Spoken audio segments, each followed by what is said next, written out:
as I was saying, on Tuesday of next week, I will be covering the lab syllabus during the lab time. Now, if you would turn with me to page 3 in your syllabus, you'll notice the grading components. The quizzes account for 20% of your grade, whereas the lab exercise will account for 25% of your grade, test 40%, and assignments 15%. Now, I try to design my class so that it would afford you the greatest opportunity to succeed. You again notice that my tests account for 40% of your grade. And we'll go over the test in a little bit. But what that does, it enables you to still do well, even if you are not a good test taker. But in order for you to get the top grade in this class, it will be necessary that you do well on your exams as also. So, for example, if you, let's say, scored a 50 on each of your tests, that will give you 20%. So what does that mean? That the remaining amount out there is still 60% for your grade. So 60 plus 20 gives you 80, which would be a B. So it's still possible for you to do well, but you must excel in the other areas, including the quizzes, the lab exercises, as well as the assignments.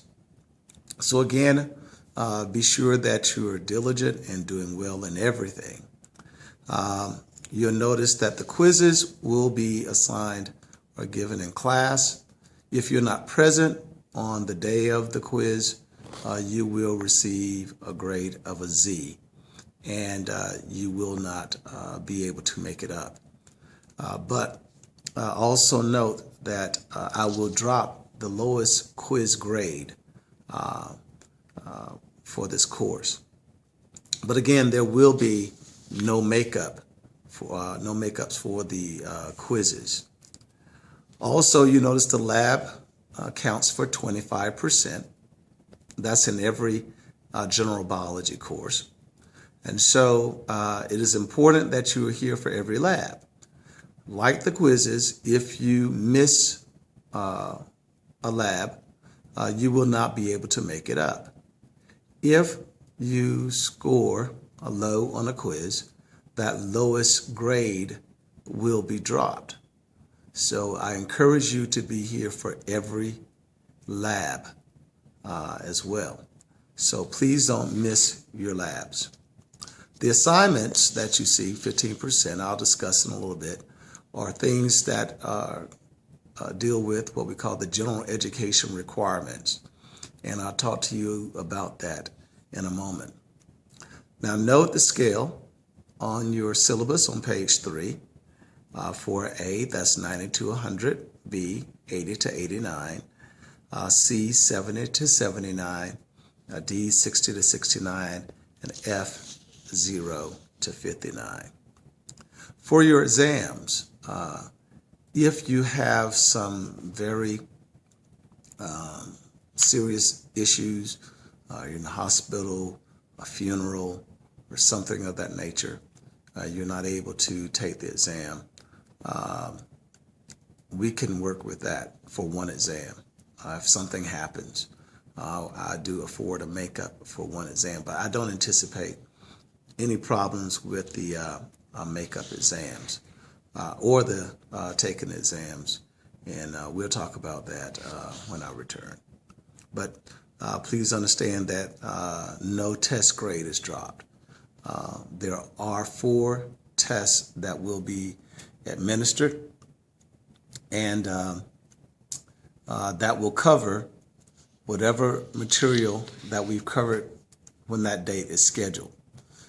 If you look on the next page, page 4, you will notice my attendance policy. Again, I encourage you to be here for every class. You must sign in. That is how I can recall that you were present. If you don't sign in, I will mark you as being absent. If you accumulate too many absences or a certain number of absences, I will put that in for an early alert to let you know that I have you as having a certain number of absences or excessive number of absences that might impact your grade. So please sign in at all costs. I want to tell you too that as it pertains to the labs again, if you don't sign in, that will count as a 0. But again, I'll emphasize that again on Tuesday of next week. But please make sure that you sign in. That is your responsibility. And you may have been in the class, but if you hadn't signed in, then, and I don't remember it, then as far as I know, it's based upon what's on the paper. Now, turn to page 5 of the syllabus.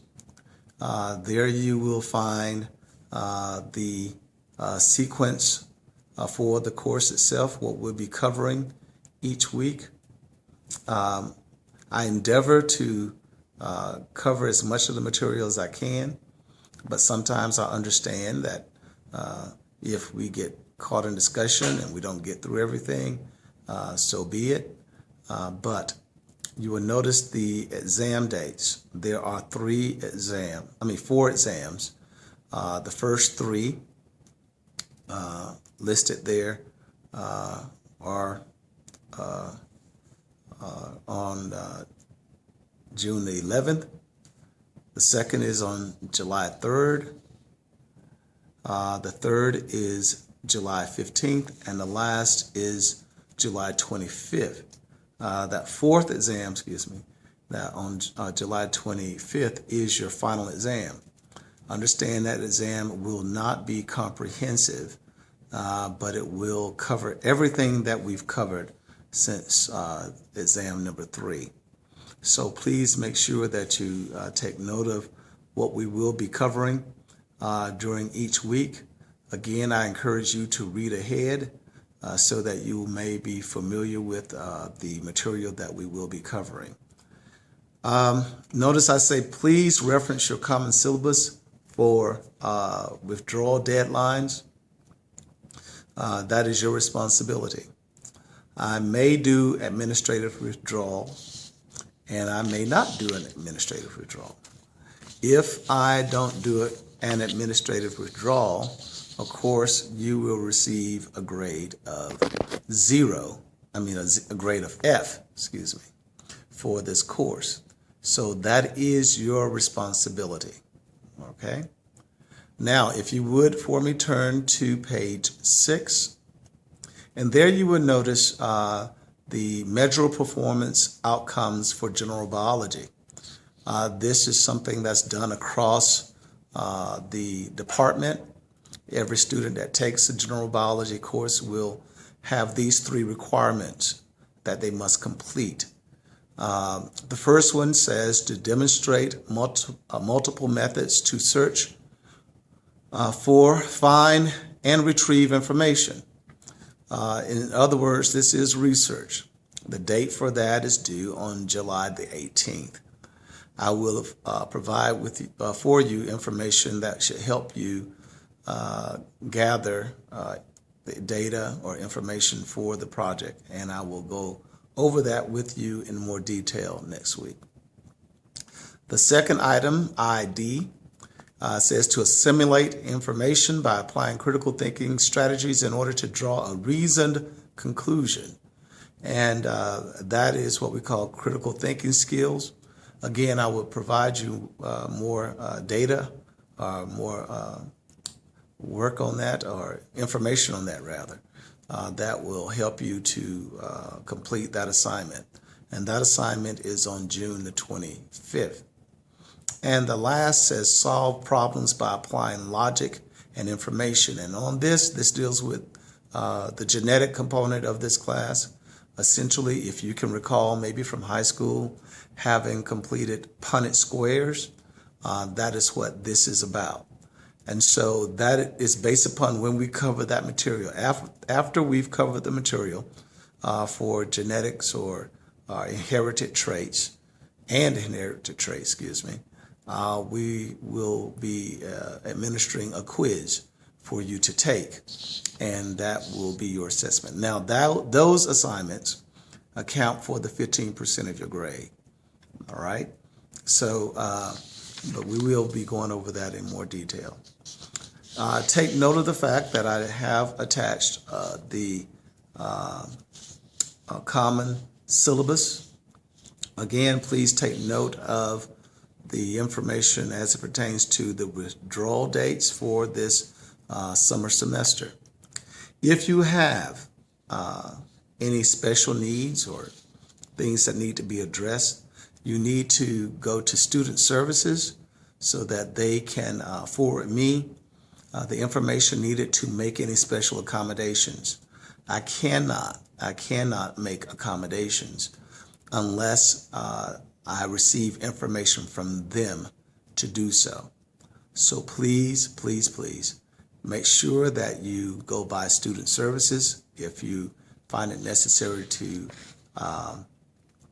have special accommodations, okay? And then, of course, without question, please make sure that you don't cheat. If you're caught doing so or providing information that you have not, like in the research, you haven't done it yourself, or it's not your own work, there will be consequences to that. I want you to do your own work. So integrity is very important. That should go without saying in an academic environment at a university, but it needs to be said just the same. You may contact me. The information is on the syllabus by email. Again, when I I'll see you next week, I will have additional information for you as it pertains to the course, especially more in detail about the testing, as well as how assignments will be turned in. And most of those, as far as the papers, will be done electronically, and I will show you how that will be accomplished so that I can grade them electronically and return them to you electronically. So many of the assignments I will be using paperless methods of getting your assignments. So we will talk about that in more detail. Again, you also notice that you have the lab schedule.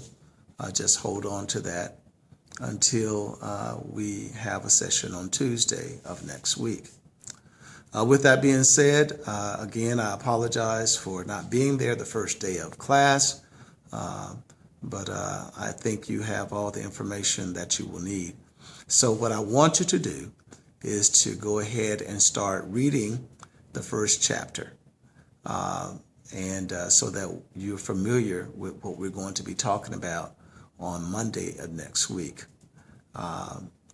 Highlight any words that you're not familiar with, and go over those again and look up definitions if need be.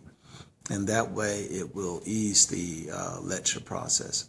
If you identify any questions as you read, please write those down and be prepared to ask them during class next week. So again, I look forward to meeting you guys. We don't have a very large class, which makes it a lot better, a lot easier for you, so I can give each of you more attention. So I look forward to seeing you. Take care and be blessed. Bye-bye.